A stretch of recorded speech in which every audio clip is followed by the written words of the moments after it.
Hi everybody. In this video, we're going to look at sharing an amount in a ratio using a fraction method. And it's a good idea to use the fraction method when the question involves a mixture of fractions, decimals, percentages, and ratios, because it helps to see how all the proportions connect to each other. So we're told that on Saturday, some adults and some children were in a theatre. The ratio of adults to children was 5:2. Each person sat either in the circle or in the stalls. 3/4 of the children sat in the stalls.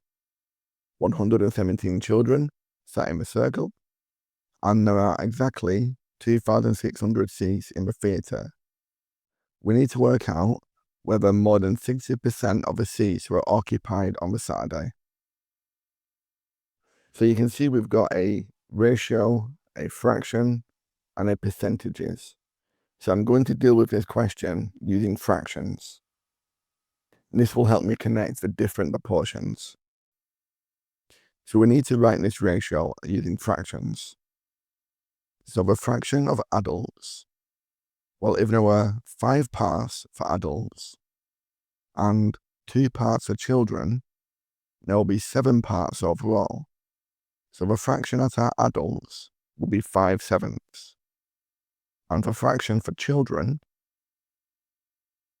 will be the 2 parts children out of the 7 parts in total, so 2/7.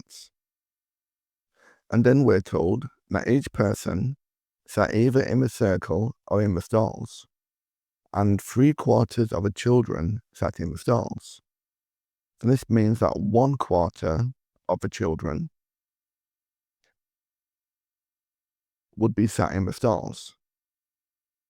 So this is where using fractions really helps us.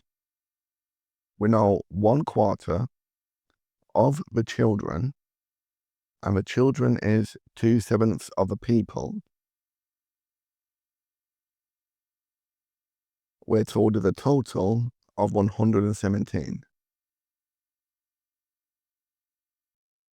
And this is the number of people sat in the circle. Now we can simplify this. We can cross-simplify. We can divide the 4 by 2 and the 2 by 2.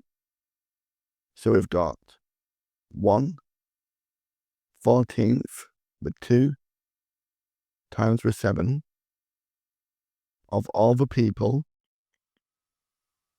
must equal 117.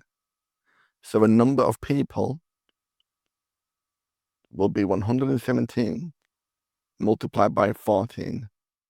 And this gives us 1,638 people. So a percentage of the seats that are occupied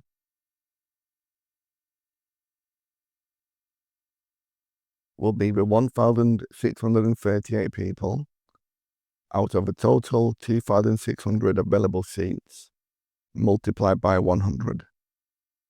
And this will give us 63%. So we can say that 63% is greater than 60%. Therefore, more than 60% of the seats were occupied. So if you want to download the exact presentation slides I used in this video, along with the students' worksheets, click the link in the description below to head over to a blog post on Mr. Mathematics. Thanks for watching, hit subscribe, and I'll see you in the next lesson.